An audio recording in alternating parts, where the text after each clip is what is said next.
ക്കേണ്ട യൂറോപ്പിൽ നിന്നും ഒപ്പം തന്നെ മറ്റു രാഷ്ട്രങ്ങളിൽ നിന്നും വലിയ തോതിലുള്ള പ്രതികരണം ഇതിനെതിരെ വന്നിട്ടുണ്ട്. ഈ ആക്രമണത്തിനെതിരെ വന്നിട്ടുണ്ട്. അവരെല്ലാവരും എടുത്തു പറയുന്ന കാര്യം സമാധാന ശ്രമങ്ങളെ ഒന്നാകെ അട്ടിമറിക്കുന്ന നീക്കമാണ് ഇപ്പോൾ നടന്നിട്ടുള്ളത് എന്നുള്ളതാണ്.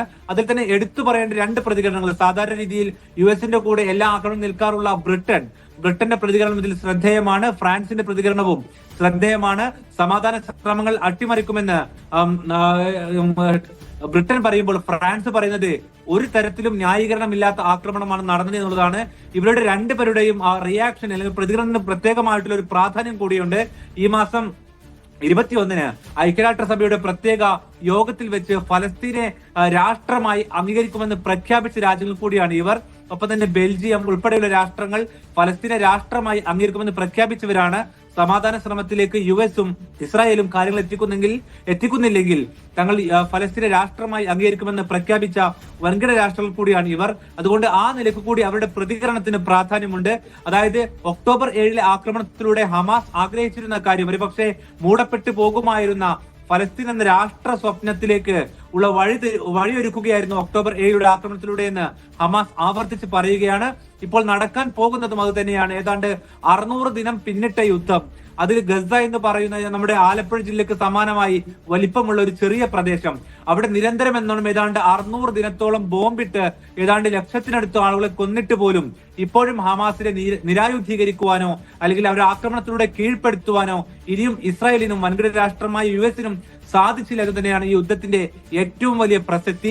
അതുകൊണ്ട് തന്നെ ഇസ്രായേലിന് നല്ല ബോധ്യമുള്ള ഒരു കാര്യം, ഹമാസിന്റെ നേതാക്കളെ വധിച്ചാലും ആ ഒരു പ്രസ്ഥാനം അല്ലെങ്കിൽ അതിന്റെ ഒരു ആശയം എന്നത് അവർക്ക് ഒഴിവാക്കാൻ കഴിയില്ല എന്ന് മാത്രമല്ല, ഒരു പക്ഷേ ഈ യുദ്ധം അവസാനിച്ചാൽ നടക്കാൻ പോകുന്ന ഏറ്റവും പ്രധാനപ്പെട്ട കാര്യം ഹമാസിന്റെ പുനഃസംഘാടനമായിരിക്കും.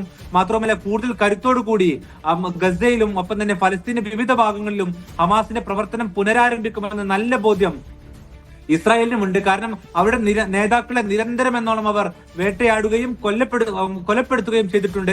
എന്ന് മാത്രമല്ല, ഈ വർഷം മാത്രം ഏതാണ്ട് 6 ഹമാസിന്റെ നേതാക്കളെ അവർക്ക് വധിക്കാനായിട്ടുണ്ട്. എന്നിട്ട് പോലും ഇന്നും ഇപ്പോൾ അവരുടെ ആക്രമണം ഇസ്രായേലിനെതിരെ ഗസക്കകത്ത് നടക്കുകയും അവിടെ വെച്ച് ഒരു സൈന്യനെ കൊലപ്പെടുത്താനും അവർക്ക് സാധിച്ചിട്ടുണ്ട്.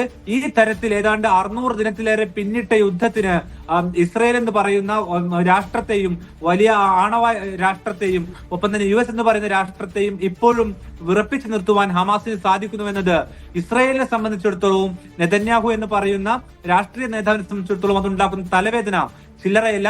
അതുകൊണ്ടാണ് ഈ വെടിനിർത്തലിലേക്ക് ലോകരാഷ്ട്രങ്ങൾ ഒന്നടക്കം സമ്മർദ്ദം ചെലുത്തി അതിന്റെ അവസാന ഘട്ടത്തിലേക്ക് പോകുമ്പോൾ ഇനിയൊരു പക്ഷേ വെടിനിർത്തലിലേക്ക് എത്തുമോ എന്നുള്ള പ്രതീതിയിലേക്ക് കാര്യങ്ങൾ എത്തി നിൽക്കുന്ന സമയത്താണ് ഒക്ടോബർ 7 സൂത്രധാരന്മാരെന്ന് പറഞ്ഞ് അത് ആഘോഷിച്ചവരെ ഞങ്ങൾ ആക്രമിക്കുന്നു എന്ന് പറഞ്ഞുകൊണ്ട് ഇന്നിപ്പോൾ ഇസ്രായേൽ പ്രതികരണം നടത്തിയിരിക്കുന്നത്.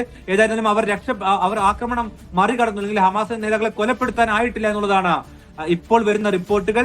ഇനി കൊലപ്പെടുത്തിയാൽ തന്നെയും അതൊരു പക്ഷേ നെതന്യാഹുവിന് താൽക്കാലികമായ ആശ്വാസം എന്നുള്ള നിലക്ക് വെടിനിർത്തലിലേക്ക് പോകുവാനുള്ള ഒരു വഴി ഒരുക്കുമായിരുന്നു. പക്ഷേ എങ്കിൽ പോലും ഹമാസിനെ നിരായുധീകരിക്കുക എന്നുള്ള ലക്ഷ്യത്തിലേക്ക് അവർക്ക് എത്താൻ ഇതുവരെ സാധിച്ചിട്ടില്ല. ഇന്നും ഹമാസിന്റെ പ്രസ്താവന ഇത്തരം മരണങ്ങൾക്ക് ശേഷവും രക്തസാക്ഷിത്വങ്ങൾക്ക് ശേഷവും അവർ ആവർത്തിക്കുന്നത് ഞങ്ങൾ കീഴടങ്ങാൻ തയ്യാറില്ല എന്നുള്ളതാണ്. എന്ന് വെച്ചാൽ ഇത്രയധികം നീണ്ട ഒരു യുദ്ധത്തിന് വൻകിട രാഷ്ട്രങ്ങൾ നടത്തിയ യുദ്ധത്തിലൂടെ ഇനിയും കീഴടങ്ങാൻ അവർ തയ്യാറല്ല എന്ന് പറയുമ്പോൾ നെതന്യാഹുവിനും യുഎസിനും എവിടെ പാളിപ്പോയി എന്നുള്ളത് വളരെ പ്രധാനപ്പെട്ട ചോദ്യമാണ്.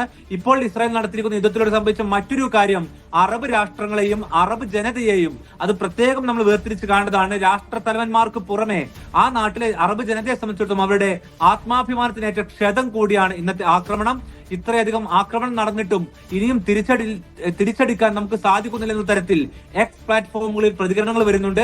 ഈ തരത്തിൽ വലിയ തോതിലുള്ള അഭിമാനക്ഷതം അറബ് ജനതയ്ക്ക് ഇന്നത്തെ ആക്രമണത്തിലൂടെ സംഭവിച്ചിട്ടുണ്ട്.